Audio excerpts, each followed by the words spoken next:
And we're live. Here we go. Episode 71. What's up, Vince? What's up, man? Appreciate the last minute phone call so you didn't have to go solo today. Man, I was going to rant and rave by myself, but then you said you would step up. I was like, man, super nice. I appreciate that. Yeah. Um, I wanted to have some fun this one. But I wanted to talk. I mean, the one thing about our industry, my brother is actually in town. He's coming from California.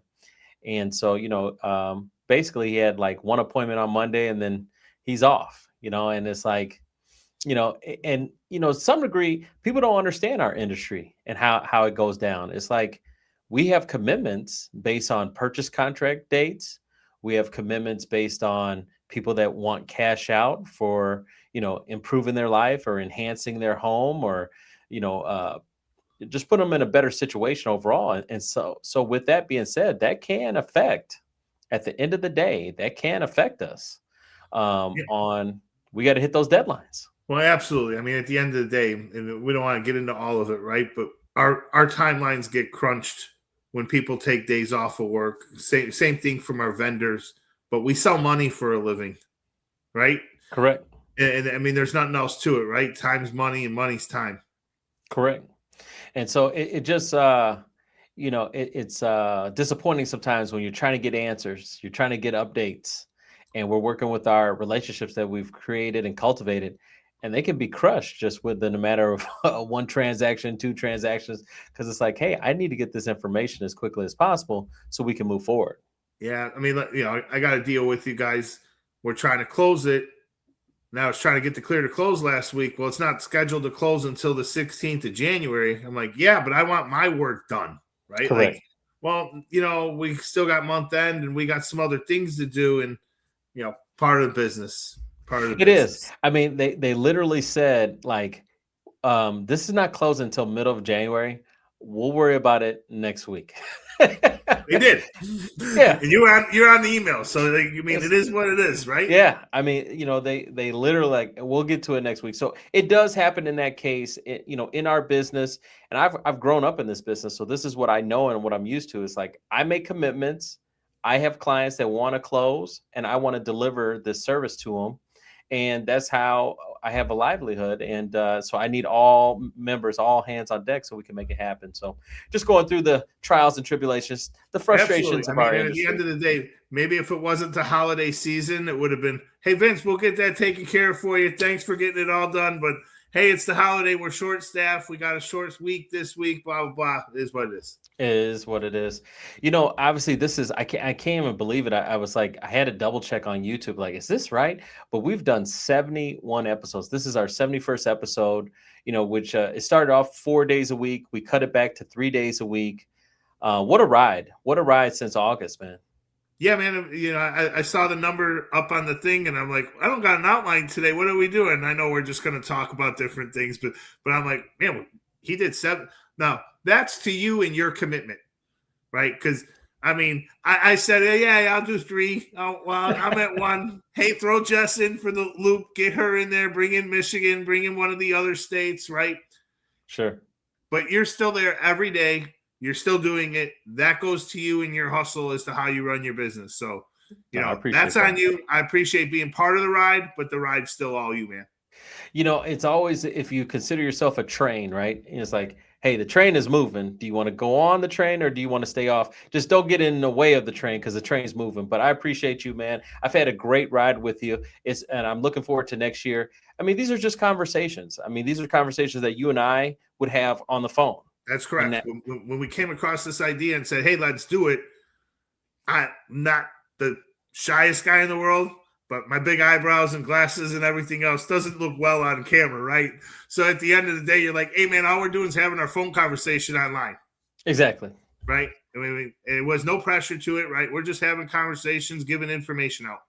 100%. And we've along the way, we've had we've had experts on in different fields, bringing it in and encompassing some different ideas, trying to give consumers an opportunity for an hour, an hour-long segment, while they're eating their lunch or they're waking up on the West Coast, wherever you are taking this information. And the beauty of this is it's recorded and you can always go back. So if you don't have time to do it during the day to see us, you can always watch it at night. and you might learn something. You might learn from all the banter that we're talking about mortgage products, what's going on with the federal funds rate. And so I wrote down a couple things, more of concepts that I was like, hey, you know what? I think these are good concepts that I kind of, within roughly a 6-month time frame, I kind of learned. So the first thing the market changes, but principles don't.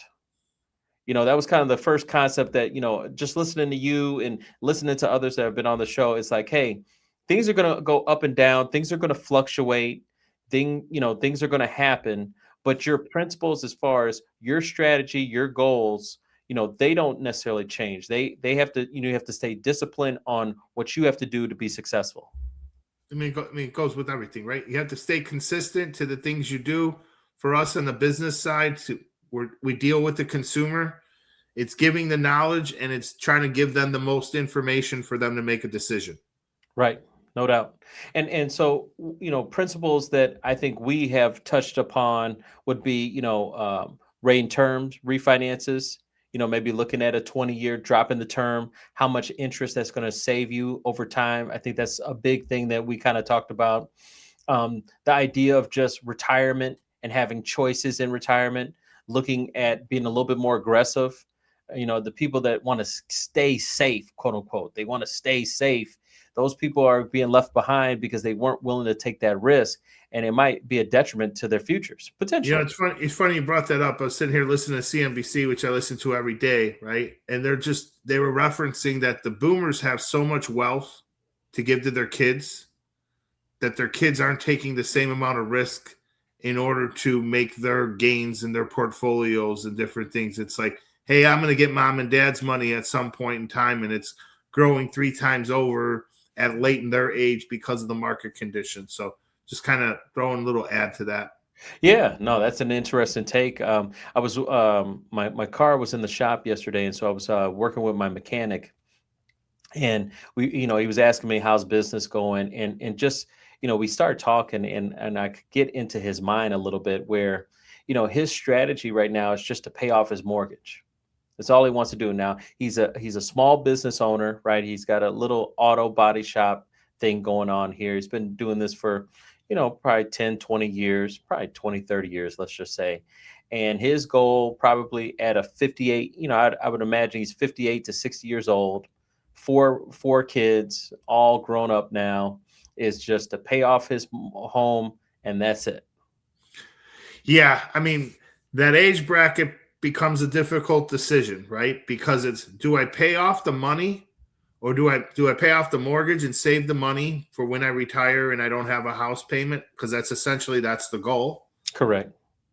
But then again, are you missing the market performance by not maximizing everything into tax sheltered accounts now that the expenses of kids are gone? Exactly. Right. And that's the choice, right? And that's the choice everyone has to make. Which way am I doing it? And I'll sit on the fence. If you're trying to do both, you're not going to make it. Of course. You have to pick one at that age. Yeah, I talked to him about real estate investing. I dropped that seed in his head for the first time. I wanted it to be a concept that he would consider, about taking a little bit more risk, even though he's a business owner, so he's already taken a risk. There's already a variable income to his business. But I was like, where are we, financially right now? As you're looking into the wean years of your, working career. Well, that's correct, right? The years of working and earning are coming to a slowdown, right? Correct. Because it's your business and you're the one that's been in it. But now, are you going to be running the business sitting from the sideline and let Correct. your business, and especially in that business, right? Because it's a trade. Right. So I built it. The shop's here. Do I sit back and hire someone to run it and not do the day-to-day and call that my retirement? Yeah. I just, because great guy, love him. And it's just one of those things where it's like, I want him to make sure he's making the right decisions. Okay. So now you have the mortgage paid off. Okay, great. So that's probably your biggest expense. But, have you taken care of all the other buckets? When we talked about retirement, we said there's 4 buckets for everyone. And this goes for all of us. It's, your inheritance, your personal savings, your Social Security, and your pension. Well, I know he doesn't have a pension. Right. And, Social Security, I could take an average and say that's $2,000. Correct. And if he didn't get a big inheritance, then how's his personal savings going? And would it be something that you would consider on looking into real estate investing to maybe spruce up? And he gave the negatives, right? He's like, oh, but prices are too high, right? I mean, you can't find a good deal. And those are kind of storybook stories that I mean, the it's the myth, right? If you it's take the enough myth. time and you look for it, you can find a deal, but it still comes down to the risk appetite of what you want to do. 100%. And maybe at the end of the day, maybe he looks to sell his business. Maybe, right? so it was interesting to have a conversation outside of, us having a conversation, because you and I, we may get to the same place, differently, Well, but sure. we We don't get want to there. be doing this at 60, 100%. right? Do we want to be doing a lunch and learn? I mean, granted, maybe we will, right? But we'll be talking in a different matter, right? Because it's not the same hustle. It's just a completely different thing, right? Technology will change. We'll look at it like, hey, did we want to do things the old way or whatever? But it just comes in. Do you hire someone to filter that in and let the business still run? Awesome. The next thing I wrote down as an idea was that I kind of learned in the last 6 months is home ownership is emotional first, financial second. Yeah. I really kind of, just hearing, and I'll give it to the women that have been on here, from, Marissa has been on here, Jess will be on here tomorrow. Just a lot of the women that have been on here, it really kind of opened my eyes to the emotion. It's an emotional purchase, Sure. and it has to feel a certain way before you pull the trigger. It's not necessarily about the numbers per se, even though in reverse, it should be finance first. Well, here, man. I mean, you said it a couple times. You're peeking around, potentially looking to make a move, right? Correct. So when you're looking at this house, and again, it's different when you have kids and owning a house versus not having kids and owning a house. So let's put that to the equation. You want to look at everything from a numbers standpoint. Correct. Right? And your wife, I'm sure you're having a side conversation and you're getting a little bit of a nudge. She's like, no, we're not doing it this way. We want to talk about this. And then you're in the business, right? So you got a lot of factors into that one. No, 100%. And that's an excellent point. Obviously, just my wife having probably more emotions. Hey, let's do it. And I'm looking at the numbers like, does this make sense? But I'm like, hey, let me put that to second base, to your point. And if this is what she wants to do, we'll figure it out. I'll worry about the number second. So I really kind of learned that through this whole experience. Third thing I put down is most people don't have a money problem. They have a clarity problem. And I really picked that up from John. John Andrade has been with us a couple times, and with his book, 4A Formula. Clarity is a major issue that we have. Even I have to step back and like, what do I really want? And it was funny. I was working with my social media team, and one of the questions, and I have to answer her. She one of my social media folks said, what is the goal? Let me know exactly what the goal is, so then we can make sure we design a plan to hit that goal. And I don't think a lot of people have clarity, 100% absolute clarity on what they want. They're kind of just going down a path, and hopefully that seems about right. Oh yeah, that's okay. You know what I mean? We could almost take that to this experiment. When we first threw the idea around, we were trying to go to the consumer. Correct. Right. And as the show took to where the course it is, it's not consumer driven, really. Correct. And there's nothing wrong with that, but the clarity's focus at the end of the day, everyone has their own focus and people aren't focused enough. You get sidetracked, right? I mean, we can get to the standpoints of your hustle every day from your work standpoint is what keeps you focused. You have a routine of your schedule. You don't vary from it very often. No, only when it's school breaks has thrown me off. these last 2 days, I'm like, okay, what? Like, come on, like. But yeah, no. To your point, I am a creature of habit. I believe in discipline. I believe in being consistent, and then you lose the distractions because you stay on the path. I think too many times people, like you said, distractions. Sports are a distraction. So now the Bears are winning. Now you have all these novices that are coming in, and that's a new distraction. Yeah. I'm like, where have you been? Oh, I was watching. Oh, you have? Because I was there in 2020 when they stunk. I was there. Where were you?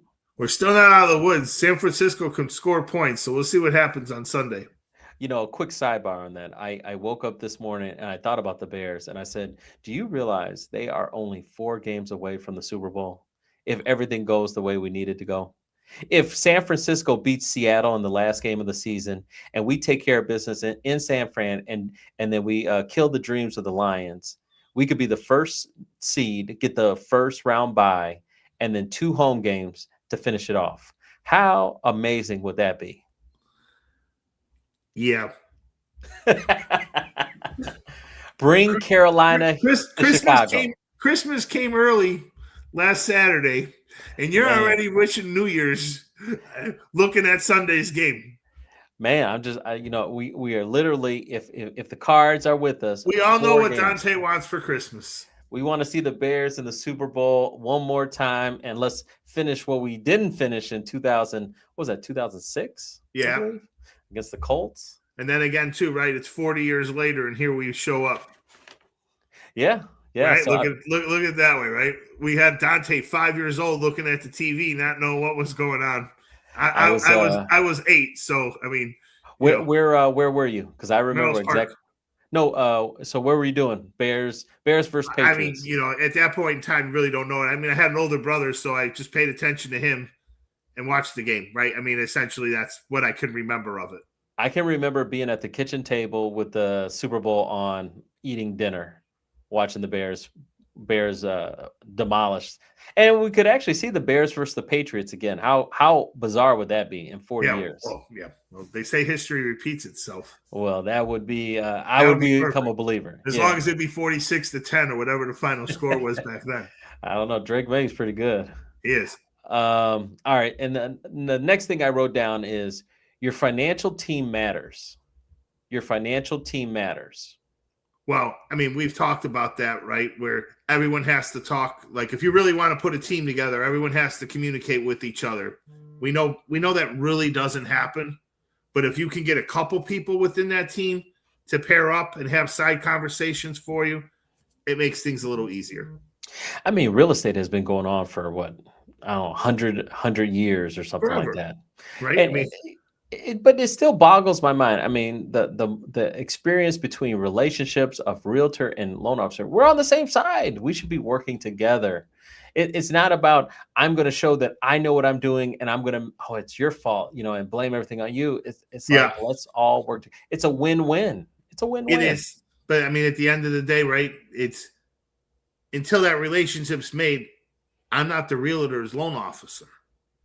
I may be the buyer's loan officer. Correct. But I'm not the realtor's loan officer, right? And people like to do business with who they already know. Correct. We know that, roughly, let's just say 50% of people are going to go with the realtor's choice. Correct. I don't necessarily, I'm like, hey. Yeah. I mean, I've said this years ago, and I'll say this over and over again. I've always tried to go direct to the consumer. You know that.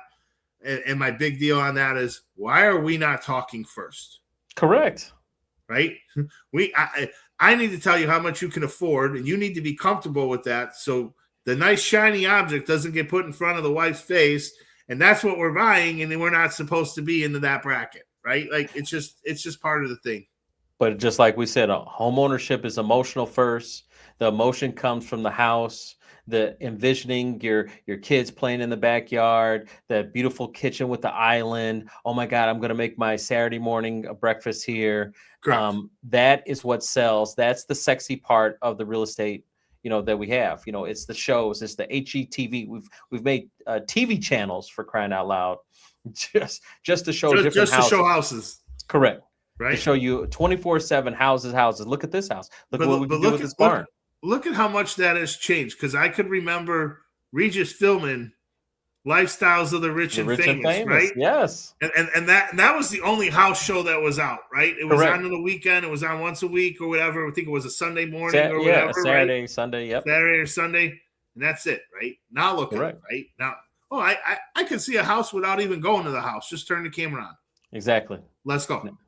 No, it's so it is backwards, and because people are so emotional driven, we want to see the house first, then we get excited, then we're like, okay, let's take care of this financing, and I think financing is so important, and you should want to get pre-approved first, and that if you learn anything from this show is get pre-approved, know what your numbers are first, then start looking at homes that fit that realm. You start going out looking at homes that are 400,000 and you find out you only qualify for 330. That's a big ordeal because now you go out there looking at 330 homes and they don't look so nice because you've Yeah, already not been only walking that, in $400,000 homes. and this is more from a planning standpoint. But if you sat at the kitchen table and you said, I want to buy a house in 2026, we can get it done in as short as 30 days. But for you to find a house, it's probably going to take 60. Okay? So the average time when you decide to buy a house and you actually purchase that home is probably, let's say, 3 to 4 months. You do a lot more volume in units, so you see that timeline a little bit more. But once you decide and you figure out what those numbers look like, while you're searching for a home, start pretending that the very next month you have to start making that mortgage payment. So this way you start seeing what that payment feels like on your budget. So when you are looking at the nice shiny home and that's the place you want, you know what that payment feels like without waiting until the day comes. It's a great idea. So, the next thing I wrote down is waiting is a strategy, but often a costly one. yeah. I mean, I'm just going to wait until rates go down. And values went up. Values go up. Your payment goes up now. Correct. So it's costing you money to wait. And so people say, well, do you think I should refinance now? Do you think I should buy now? What do you think? And it's like, I live in the now. That's where I live. Everything I do is now. There's costs associated to everything that you do. I mean, if you refi today and you thought it was good for your household and to reduce whatever you were looking to do and accomplish the goal, and an opportunity comes again, you do it again. Correct. But if you're sitting there saying, hey, I got a little bit of what I want to wait for a little bit more, and that opportunity never comes, it's missed opportunity. I can't say this enough. You can't sit on the sidelines. You got to play the game. And you created a little bit of a tagline, life be lifing. Life be lifing. Right? And that's essentially what that basically is, right? Don't wait because things are going to still continue to move. I love that you said that. A perfect segue, as if you planned this. We wrote down this year 8 reasons why you want to call your financial team. Why life be life, and what are things that happen in life? And I made them D's for Dante, but departure of a job, leaving a job, disability, devotion, aka marriage, deployment for veterans or for people working active duty, divorce, diapers, death, and degrees. Yeah. It was a situation that kind of came up talking to a client. Besides, in Cook County, they're going to call you to say, hey, why did my mortgage go up? I thought I had a fixed rate. And you're like, you do have a fixed rate. Thank you. Your real estate taxes went up. Right? We got a tax problem. Yes. Let's call it what it is. Yes. So besides that phone call, there was a question of like, well, when do I call you next? Or how do I know how do I stay in contact with you? And it was one of those things where it's like, well, if these things happen, if you're going to get married, if you're going to, if you become disabled, if you're going to lose your job, if you know it up front, that's always helpful. If there are divorces on the horizon, diapers, death, degrees, if any of those things occur in your life, these are great opportunities to speak to me, talk to me so we can plan a strategy of how we can help you out in a situation. Yep. Because if it happens, then it's a little bit too late. We're not reactive anymore. Sure. What was it, 2002 when we got in? We could be reactive back then. Take the degrees. Hey, my kid's graduating high school, but we don't have a college savings together. Well, we should be talking 2-3 years before school starting or before college comes into play as to why they're in high school. Because if the planning wasn't there, there's still some other ways, right?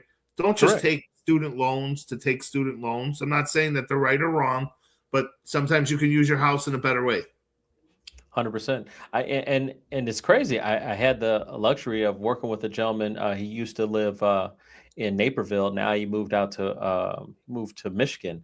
But he, at the time, he's like, "Hey, I need some cash out." And I was still younger at the time, so all these kind of ideas didn't like manifest in my head.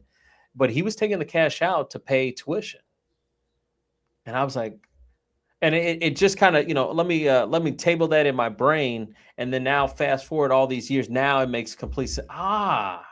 He was paying tuition. Well, and then you think about it, I can extend it 30 years as opposed to 10 years, right? Correct. So it's less expensive. It's right? less expensive. Yeah. And college wasn't as expensive then. I mean, granted, it still felt the same, but it's not what it is today. Exactly. So, that was a revelation for me, that I was like, "Oh, okay." And then, you just think about those times, like if you hear about your company's going to be downsizing, we can, potentially, do an FHA streamline if you have an FHA product, maybe save you some money on your mortgage, to give you some breathing room, where you don't have to make your mortgage payment for a couple months.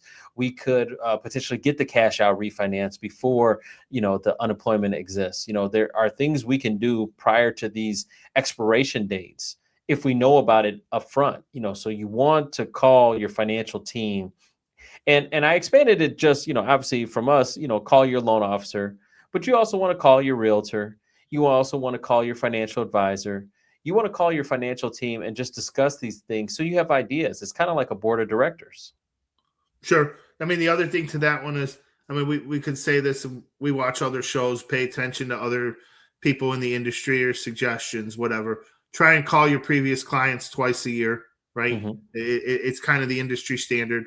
And that goes to all professions and all sales and all, let's just call it general consulting, whether that's financial planning, accountants. We as salespeople get busy in our day. It's sometimes clients, you can reach out to us too and make it easier, right? Like put Correct. it on your list. I had a great relationship with Epic.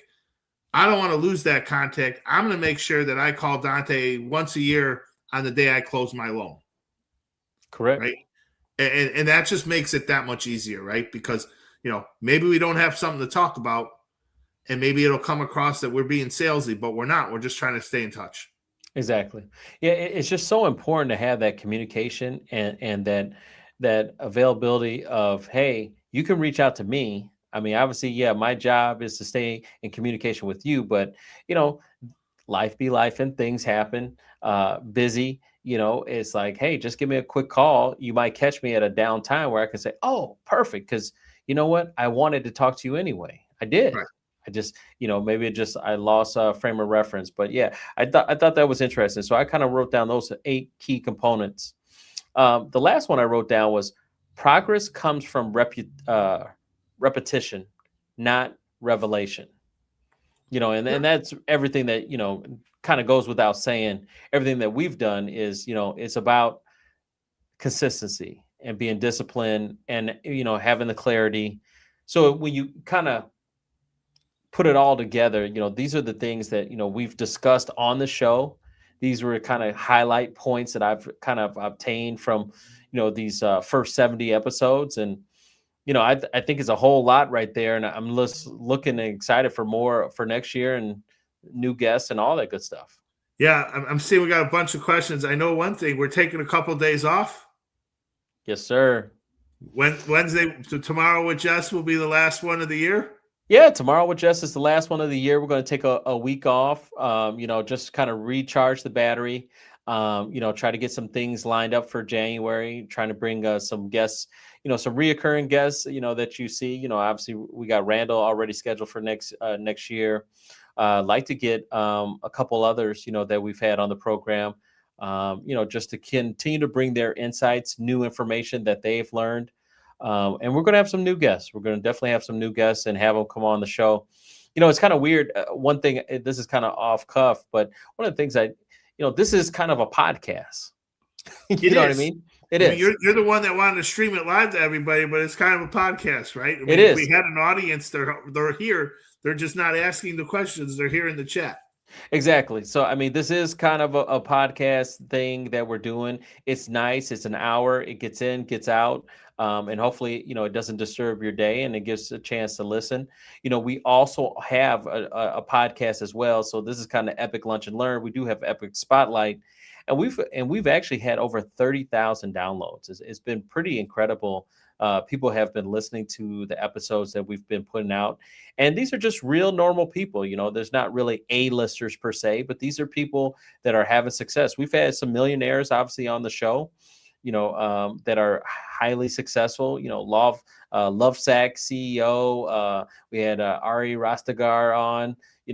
So we've had some heavy hitters that are making some deep pockets, making some big money. But we've had some also very good, skillful professionals that are very good at their craft, very good at their industry, and giving us insight. So we have been very fortunate to have a lot of different people on the show, and a lot of people on the podcast. So I cannot continue to thank everyone from listening, day to day with us and growing with us. So it's been great.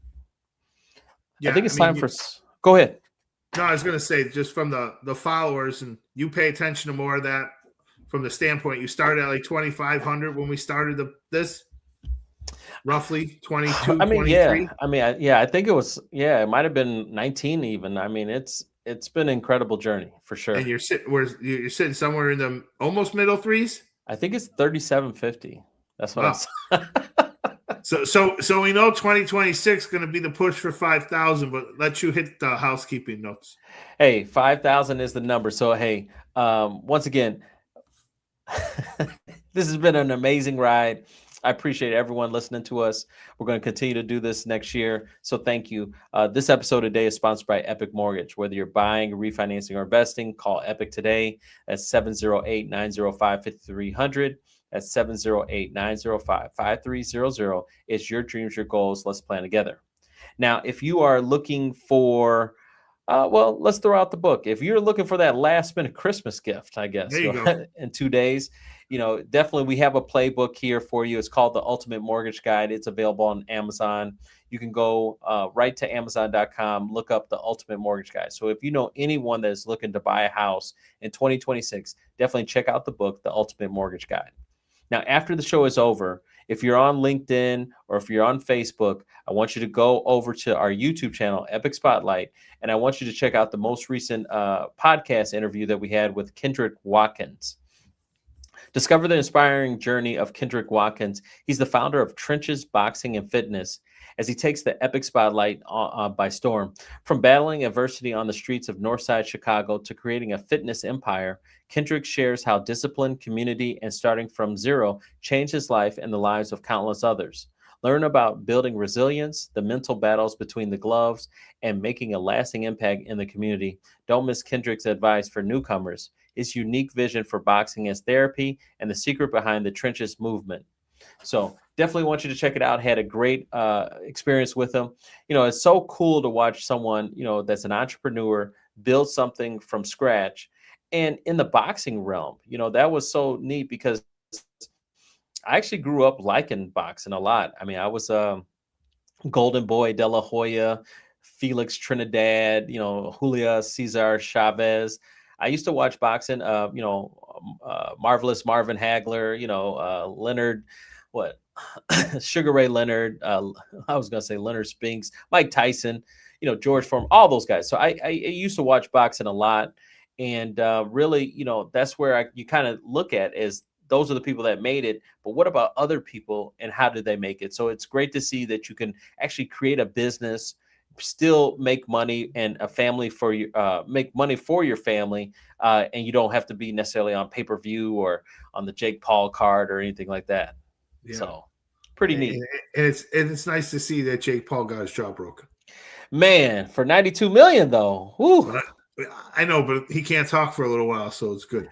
No, he can't talk for a little while, for sure. I think, one thing I learned about watching that fight, I actually did watch it. I was like, that's why they have weight classes.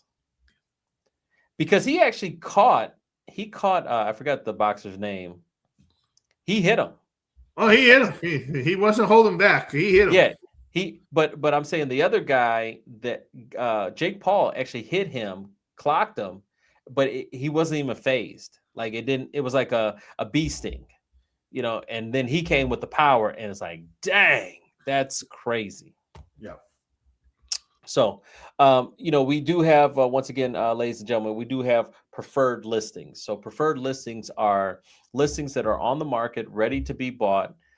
We'd love for you to take a look at them. If we can help you get pre-approved for them, that would be the ultimate goal. But we do know the listing agents, and obviously if they see that golden pre-approval from Epic, you might have an opportunity to get your offer accepted. So a couple that just jump out, and they're starting to go, so it's great. We have another one under contract. So we still do have 5533 South Menard, Chicago. It's a 3-bed, 2-bath, going for $369,980. Contact Sebastian Kupiec at 773-430-8988. We still have 4634 Deepwood Court in Bowie, Maryland. That one is a 3-bed, 2-bath, going for $367,500.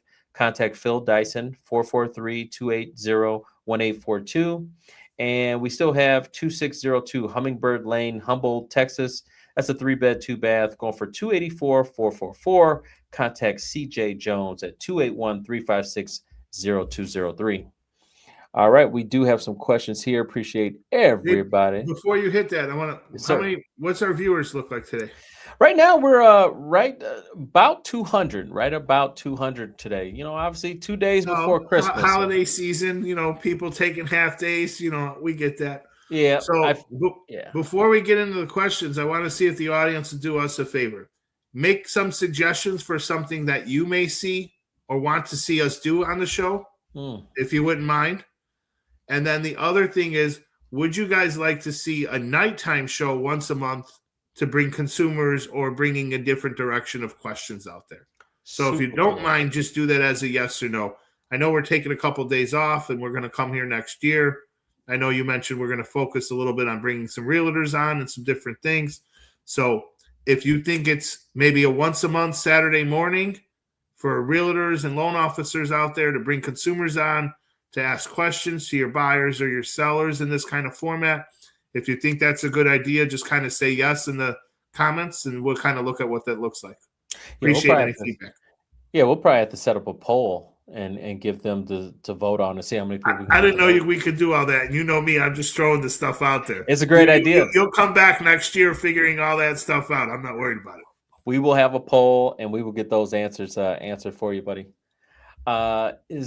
It's the Royal Dutch Shell Company's fault. Never forget 1922. Okay, thank you. What's the biggest lesson people usually learn too late? You want to tackle that? What do you think?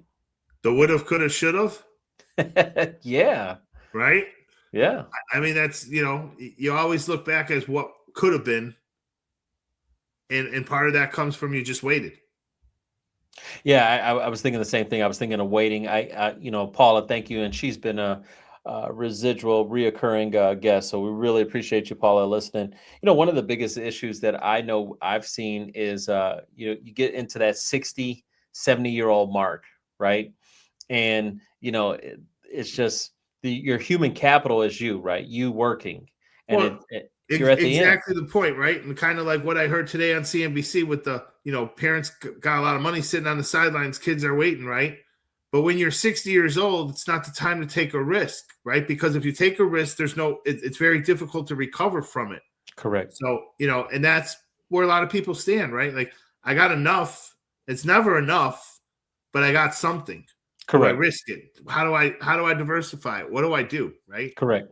And so we're trying to catch people right at really our age, in that 40s and 50 mark is the sweet spot, because you still have time if the deal doesn't go as well. I mean, obviously we have countless success stories, but there's always failures, right? Things go wrong too, right? I mean, things go wrong. You just don't hear about the wrongs. You Correct. Don't hear about the rights. Yeah, no one's promoting, hey, I just lost all my credit is now 500. I couldn't get any contractor to do the work. There are some bad experiences that people have had to overcome, so no doubt. Let's see here. How do you personally decide when to act versus wait? Thanks, Daniel. That's a good question. To me, again, that's your personal risk tolerance. Sure. I mean, age has a factor to it too. Yeah, I mean, everything has to be assessed. I mean, it's almost like LPAs, right? LLPAs. I mean, you just had how old are you? What's your resources at currently? What's your dynamic as far as family? Are you single? Are you married? Do you have kids? I mean, all these things are going to have to be taken. But we have to be careful. There is a thin line between waiting and developing a strategy. It's not just acting like, okay, I'm going to get up and just go. I mean, you do have to prepare and have preparation and planning involved, and then you execute the plan. So I always want people to understand that, waiting to some degree, I mean, in some degree that would be viewed as waiting. So I mean, it's kind of a thin line if you're preparing yourself to plan and then execute the plan. But if you're sitting on the sidelines, it's only for a short period of time as you're planning the next move. It's kind of like chess. What is your next move? Correct. Michelle, which of the 7 lessons matters most right now? 7 things that I've learned. I mean, they all kind of correlate together, but I think I would lean on most people don't have a money problem. They have a clarity problem. I think clarity is the first step to anything. You have to have a clear, defined, plan of what do you want to accomplish. Yeah. Plan. The plan is the problem, right? People don't plan enough. Correct. Or they plan and they don't execute and they don't revisit the plan. Correct. Revisiting is key. I think people are like, hey, I want to get a good job. Okay. And then they get a job, and then is it a good job? You got to reevaluate everything. You have to reassess, just like they talk about reassessing, why would a loan officer call you every 6 months? Because he's reassessing your situation. What has changed? What has worked? What has not worked? So you have to reassess your plan. What's good? What's not good? What's going on? What's happening? So you always have to reassess. So to me, clarity is the first thing that matters the most. If you have a clear idea of what you want, then we can get into the other items, making sure we have developing a financial team, and being okay with interviewing. Just because the realtor tells you, hey, go to Chuck, do your due diligence. Make sure Chuck is the one that you want to be working with, because these are long-lasting relationships. I don't know about you, Vince, but I always thought about like barbers, accountants. Like, I'm not really trying to give my social security number to like 500 different, CPAs. I mean, at the end of the day, the same girl who's been cutting my hair has been doing that for about 20 years already. And I don't trust too many people with my golden arches and everything else that go with it, right? But it just goes to the format. You get comfortable, right? And it's Correct. You want to stay with the right people. But you want to work with people you trust. If you have a good experience, you're going to stay. Even with my little hair that I do still have left. I mean, I went, the wife, for example, just go over here. And then I was like, I didn't like how it looked. I didn't like, I didn't like, this particular barbershop I'm thinking of. I didn't like the smell in there. I didn't like the people per se. I didn't feel comfortable. So it's everything. Everything has to do with it. I want to make sure I'm treated well. So it's more than just the rate, right? I mean, that's a little bit of the book, right? How to secure the best mortgage, not just the best rate. Yeah, I mean, we've talked about all that. It may not always be the cheapest person around, because you can always find someone willing to do it cheaper. But is it the experience that you wanted in the end? Correct. All right, next question here. Let's see.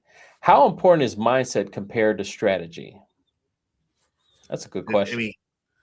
I mean, we've said this before. Mindset is the first step to it, because without the mindset, you're never going to figure out the strategy. Correct. It's actually kind of scary, Jason, to be honest with you, because I never realized how much of a mindset shift that people need to have. We really set limits. Our human nature, like our bodies are almost designed to be like risk-free. Like it's survival mode. Like it'll save you in survival, right? You can run the fastest you've ever ran if you're being chased, and there's a gun or something like that. It seems like in the worst situations, your body will, thrive the best.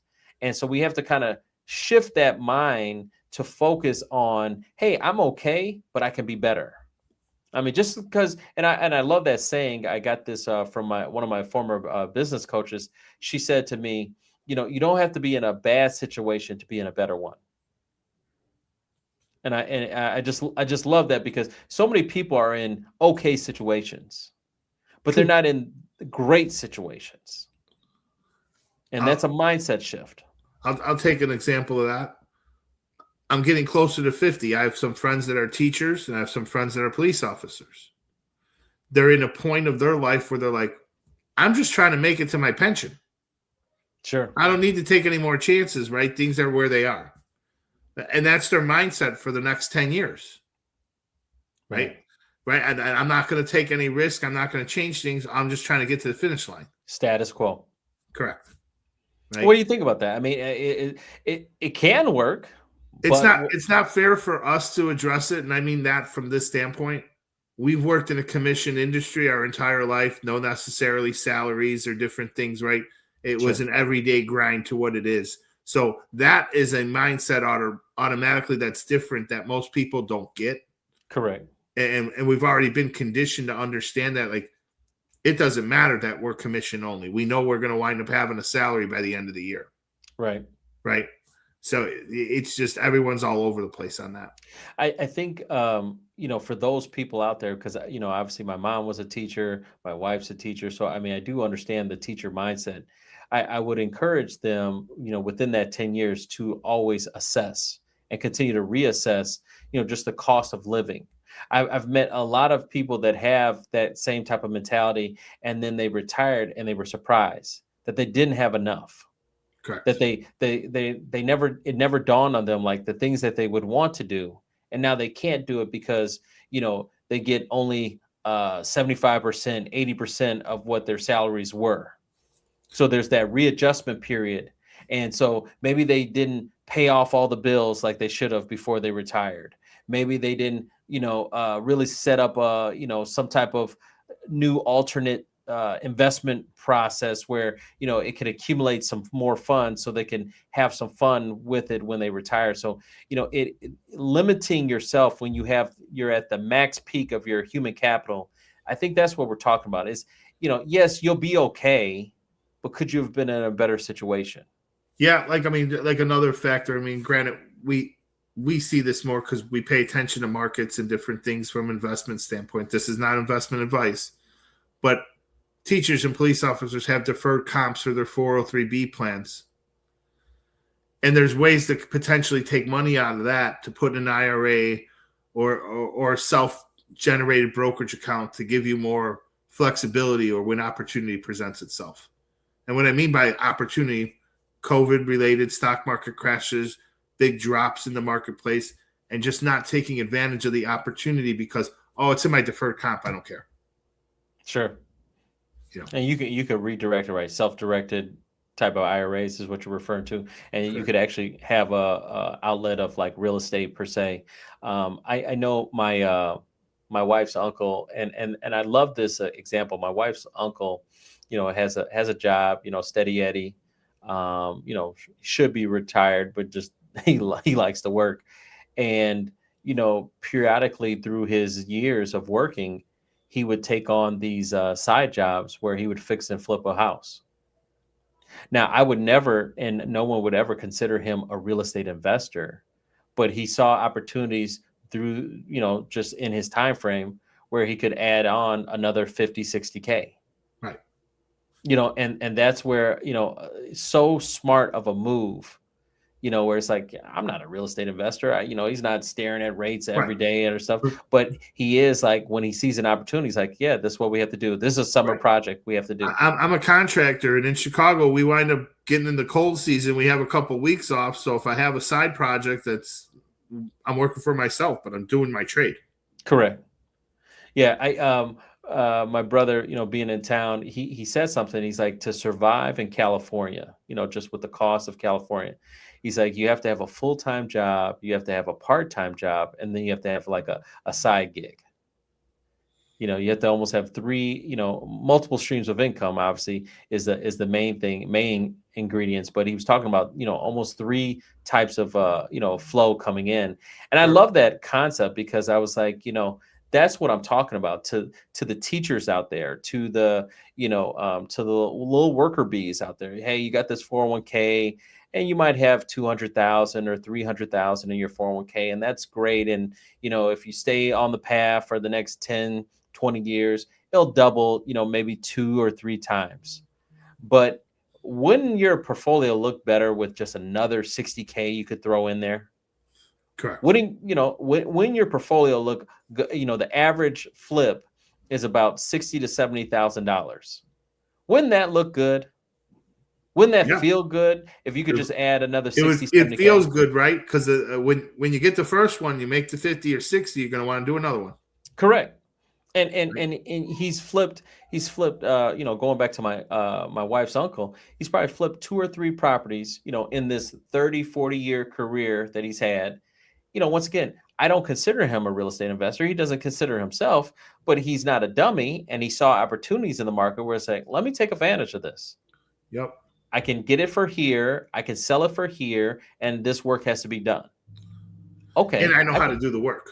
Yeah, I could do the work on the weekends. I can do it myself. I can have a couple buddies over. I can, I'm making, 6-figure income over here, so I can give a couple dollars here or there. I have disposable income, so I can pay some people to come over and take care of some stuff. But I think the numbers are too good to pass up. And how nice is it to have that extra little bit, just in your portfolio? I just think more people need to look at those things. They get so stuck on, all right, here's my track, and I've just got to run the race, steady Eddie. And it's just like that extra, you never know when that might come up, from once again, what do we talk about? Disability situations that come up, a divorce that comes up. These are things I'm thinking in your 60s, you might see disability, divorce, death, a marriage of maybe your kids getting married. And now they expect you, hey, mom, aren't you going to help me? Yeah, I need 20 grand for my wedding. Correct. Right. I mean, so I'm looking at these things of saying these are life be life in. These are the 8 things that can maybe happen in your 60s or 70s. And these are things that you should, man, it'd be nice if I had this little extra. So it's not necessarily just, and you got the human capital if you go at the right age in your 40s and 50s to, man, you double life for a little bit. Correct. It won't kill you. Right. Or get that side hustle going. Yeah. Right. It's just something to consider. What's the biggest risk people underestimate today? I'll leave that to you. What is the biggest risk people underestimate today? Well, I think it's the theme of the whole show. The biggest risk people underestimate is waiting or standing still. People stand still in a job, in their lives, and they think that's the safe play, but it actually is a dangerous play because you're not actively doing anything to enhance your life. People could be potentially passing you by. Yep. So I mean, taking calculated risk, and we're not saying we're putting all of our house money on black. We're not going to the Russian roulette. We're not doing anything crazy here. I mean, but I said Russian roulette. I mean, just roulette. But we're not talking about killing people. But no, I mean, I think just standing still. People don't realize how much of a risk that truly is. But if you did play roulette, at least, I mean, granted, I know it's not 50-50, but red or black, one time, if it hits, you're fine. If it doesn't, you need to start all over, right? That's true. So here's my story. This would be my 3rd time in Vegas. Vegas is one of my favorite places. It's like an adult playground. And so I'm so excited. I'm 24, 25 years old. And I'm looking, I'm in the, and obviously they got the slot machines. As soon as you get out of the airplane, you got slot machines going on. And I've never been a slot guy. I think that's kind of a, scam and just not my taste. So I'm saying what game I could get into. And I never really learned blackjack too much. And so I was like, and then I saw people getting mad at people like, that said, hit me. And I was Not like, following the rules and sitting at third base there, Dante. exactly. So I was like, dude, I'm not doing that. Like, those guys are intense. So then I go over to the roulette table and I was like, what is this? I kind of seen this. And, at first when I saw the roulette table, I thought it was craps. And then I was like, oh, no, it's not craps. Okay. I was like, oh, okay. So you guess a number. And then I was like, I could put a number here. I could put a number there. And they're like, yeah, you could do that. So I got so excited. I was like, okay. So I started hedging everything. I was like, a little bit here, a little bit there. And I started winning. And so I was getting excited, like, oh man, this is easy. Why is no one doing this? You could put a little bit on red, a little bit on black, you put a little bit on even, a little bit on odd. And then all of a sudden, I made, I was up, let's just say $250. So I'm like, man, this is amazing. And then all of a sudden, they spin it and it lands on green. And then I said, what's that? And it's like, oh, if you're not, you lost. And it literally, I was like, what? You done. So then I'm like, okay. So I had the 250, and I'm always a guy I'm gonna always take a little bit off the table. But it got me mad. So then I was like, oh man. So yeah. But I was like, what are the chances it lands on green again? So I go back on there, it does a green again. And I'm like, 2 greens in a row? Are you kidding me? And then, so I took the little bit that I still had left. I like, no, it's not going to do it again. And then it did a double green. And I said, oh man, this is crazy. It was over. Never again. And then, we went to Vegas. Me and the wife went to Vegas, 23. It was either 22 or 23. We went out there and we got tickets to see Lady Gaga. And so we're back again, and I wanted to show her like I could win. I was like, watch this. I know what to do now. And literally within 6 minutes, all my money was gone. I was like, nope. He was down there $200. Yeah, we're done. We are done. So that was funny. Let's see. 2019, I went to Vegas for a bachelor party, and the wedding date was 11/2/19. Mm-hmm. So we were all sitting around the roulette table, and we bet the numbers, and they hit. So we were all pretty happy. Yeah. But, the fun of it is what it is. This is our home. This is our guy. Yeah. Thank you for that. I thought that was Dennis. I wasn't sure. Yeah, Dennis. No risk, no reward. The words I live by. Yeah, Dennis, you're right. It's a good saying to say. You gotta take a little risk. From everything that we do, just a little risk won't hurt too much, and as long as you have enough time to bounce back. I mean, if you take a little risk every day, you don't actually take a risk. There you go. Appreciate you listening, Dennis. But yeah, man, no, yeah, I love Vegas. I think that's all our questions. So no, we hit it pretty good. So what are you doing? Do Vegas on steroids? Take the wife to a cruise. Now you have the casino, and you're on the boat the whole time. The boat thing is probably one of my weaknesses, man. Motion sickness on that rocking throws me off. Just get on a big boat; it won't move. It still does. I mean, I've been on Disney. I've been on the my claim to fame was I was like, what was I? I was probably 18 years old. I graduated high school, and my mom takes me on the Disney cruise. And the Olsen twins are on there. And so they're walking right by me, and I try to stick my hand out to say hi. And then the security guard like, boom, and just put my little self like straight to the wall. I was like, dang. I don't know what I was thinking. I was just trying to say hi, but geez.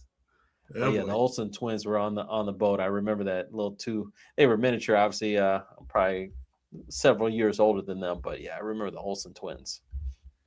But yeah, man, we did it, man. Another day.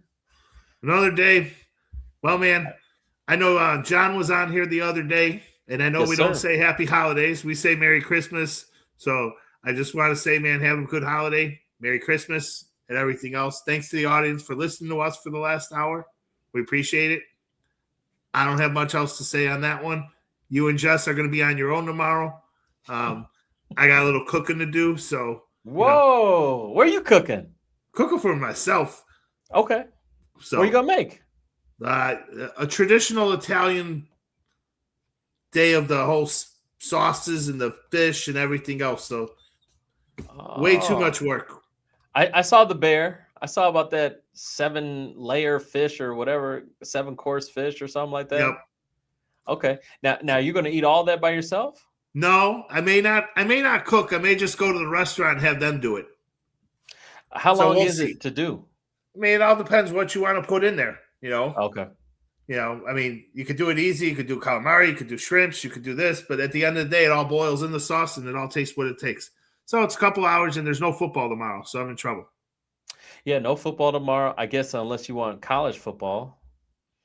When are when's the next college games going on? I don't like all this playoff and all this format. It took away from New Year's Eve and New Year's Day and the bowl games, and that was it. You gotta pay attention now. So it's a little bit of not my liking anymore. Hey man, I'm with you. It was a treat being a kid, waking up on New Year's Day, and it was just game after game after game, and you just watched them all the way to the big games, you know, Rose Bowl and stuff like that. Correct. One after the other, and it was what it was. Yes, and you know, let them debate who was the best, or you know, it didn't matter. Correct. But the playoffs now, then you know, virtually all these other games, the Sugar Tank Bowl and all this other Popcorn Bowl, is they all have no exhibitions. meaning anymore. No meaning. Right. They're exhibitions. Good choice of words there, buddy. Yeah, it's just an exhibition game. So no, I'm with you. Yeah, they really did ruin that. But no, appreciate you, man. Merry Christmas to you. Happy holidays to all. We will be back tomorrow.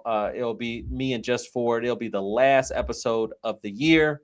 And so we'll probably do something very similar to this. See what she has to bring to the table, and we'll take it from there. And I'll be back for episode 73. Take care. All right, take care. Later. Bye. Bye.